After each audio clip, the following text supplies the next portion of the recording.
તારીખ 23મી જુલાઈ 1955થી 23મી જુલાઈ 2025ના ભારતીય મજદૂર સંઘના સ્વર્ણિમ 70 વર્ષની ગૌરવગાથા નિમિત્તે તારીખ 26 જુલાઈ 2025ના રોજ સુરત ખાતે મહારેલીનું આયોજન કરવામાં આવ્યું હતું। આ મહારેલીમાં ભારતીય મજદૂર સંઘ સુરત વિભાગ, સુરત મહાનગરપાલિકા આંગણવાડી કર્મચારી સંઘ અને ભારતીય મજદૂર સંઘ વલસાડના અનેક લોકો જોડાયા હતા અને રેલીને સફળ બનાવી હતી। આ રેલી કલેક્ટર કચેરીએ પૂર્ણ થઈ હતી। રેલીમાં ભારતીય મજદૂર સંઘના અનિલભાઈ નિષાદ સહિતના અનેક મહાનુભાવો ઉપસ્થિત રહેવા પામ્યા હતા અને સૂત્રોચ્ચાર કર્યા હતા। ત્યારે અનિલભાઈ નિષાદ શું કહે છે તે આપણે જાણીએ। રિપોર્ટર કિશોર પટેલ, સુરત। આજે 70 વર્ષ પૂરા થયા છે અને આજે રેલી રાખવામાં આવી છે, શું કાર્યક્રમ છે?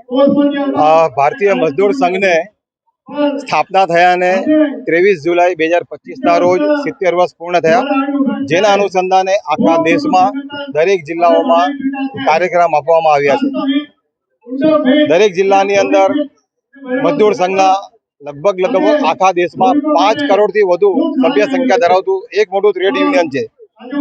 આપ જાણો છો કે ભારતીય મજદૂર સંઘ એ રાષ્ટ્રવાદી વિચારધારા સાથે ચાલતું સંગઠન છે અને હાલમાં જ દેશના ગુજરાતના બનોતા પુત્ર દેશના વડાપ્રધાન શ્રી નરેન્દ્ર મોદી સાહેબ, તેમણે પણ પોતાના વક્તવ્યમાં ઇન્ટરવ્યુમાં કહ્યું છે કે શાયદ ही इतना बड़ा कोई ट्रेड यूनियन होगा।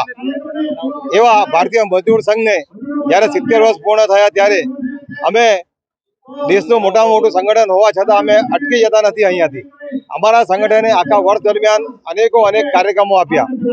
ગત વર્ષ 23 જુલાઈના રોજ ગુજરાત પ્રદેશની અંદર ચલો ગાંવ કી ઓર નિમિત્તે ભારતીય મજદૂર સંઘે એક કાર્યક્રમ આપેલો। ગુજરાતના 18,000 ગામડાઓ છે, એ પૈકી અમે 10,000થી વધુ ગામોનો સંપર્ક કર્યો। ત્યારબાદ 28 ઓગસ્ટ ભારતીય મજદૂર સંઘ પર્યાવરણ દિવસ તરીકે ઉજવે છે। ગુજરાતની અંદર અમે લગભગ 5 લાખથી વધુ વિદ્યાર્થીઓનો સંપર્ક કરીને પર્યાવરણ વિશે અમે સમજ આપી અને વૃક્ષો વાવવા બાબતે જાણકારી આપી। ત્યારબાદ 17મી સપ્ટેમ્બરના રોજ અમે શ્રમિક દિવસ તરીકે ઉજવીએ છીએ।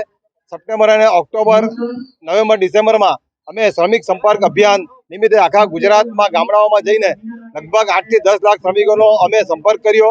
ત્યારબાદ જાન્યુઆરી, ફેબ્રુઆરીમાં અમે નિધિ કલેક્શનનો કાર્યક્રમ આપેલો અમારા સંગઠને, જે નિમિત્તે ગુજરાતમાં અમે 45 લાખ જેટલા રૂપિયા ભેગા કર્યા। ત્યારબાદ અમે જૂનાગઢની અંદર માર્ચમાં યુવા કાર્યક્રમ સંમેલન કર્યો, એમાં 2000થી આખા ગુજરાતના યુવા એકત્ર થયા। માર્ચની અંદર જ અમે મહિલા કાર્યક્રમ આપ્યો, જેમાં આખા ગુજરાતની 3,500 જેટલી મહિલાઓ એકત્ર થઈ હતી નડિયાદ ખાતે અને કાર્યક્રમ કર્યો। ત્યારબાદ અત્યારે જ હાલમાં 23 જુલાઈ 2025ના રોજ આ દેશની અંદર દિલ્હી ખાતે અમારા આખા ઇન્ડિયાના મુખ્ય પદાધિકારીઓની હાજરીમાં અને અમારા આખા ઇન્ડિયાના 11-12 હજાર જેટલા કાર્યકર્તાઓની વચ્ચે 70 વર્ષની પૂર્ણાહુતિનો કાર્યક્રમ કરવામાં આવ્યો, જેમાં RSSના મોહન ભાગવતજી કાર્યક્રમ સંબોધન કર્યું। દિલ્હીના મુખ્યમંત્રી રેખાબેન ગુપ્તા હાજર હતા અને કેન્દ્રીય શ્રમ મંત્રી મનસુખભાઈ માંડવિયા પણ ઉપસ્થિત હતા।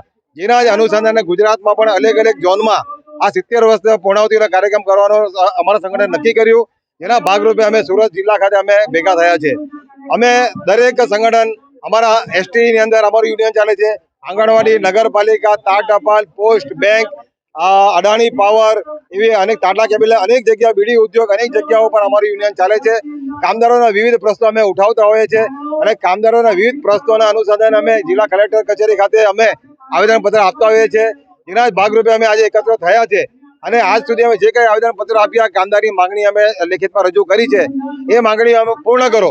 આંગણવાડીની બહેનોને હાલમાં BLOનું કામ, ચૂંટણી લેવલનું કામ આપવામાં આવે છે। બૂથ લેવલ ઓફિસર, આંગણવાડીની બહેનો 4 થી 6 થી 8 સુધી ભણેલી બહેનો હોય છે, તે બૂથ લેવલ ઓફિસરનું કામ કેવી રીતે કરશે? જેના વિરોધમાં આ ગુજરાત ભારતીય મજદૂર સંઘ પ્રદેશ તરફથી 4 ઓગસ્ટના રોજ એક મોટું એલાન આપવામાં આવ્યું છે। 4 ઓગસ્ટ 2025ના રોજ સોમવારે આ આંગણવાડીની બહેનોને BLOનું કામ આપવામાં આવ્યું છે, એના વિરોધમાં આખા ગુજરાતની 15,000 જેટલી બહેનો ભેગી થઈને વિરોધ પ્રદર્શન કરશે અને એ પછી પણ જો અમારો માંગણીઓ સંતોષવામાં નહીં આવે તો નવેમ્બરની અંદર અમે નવેમ્બર 2025ના અંદર અમે 1 લાખ કરતા પણ વધુ કામદારો ગાંધીનગર ખાતે ચક્કાજામનો મોટો કાર્યક્રમ રાખવામાં આવેલો છે।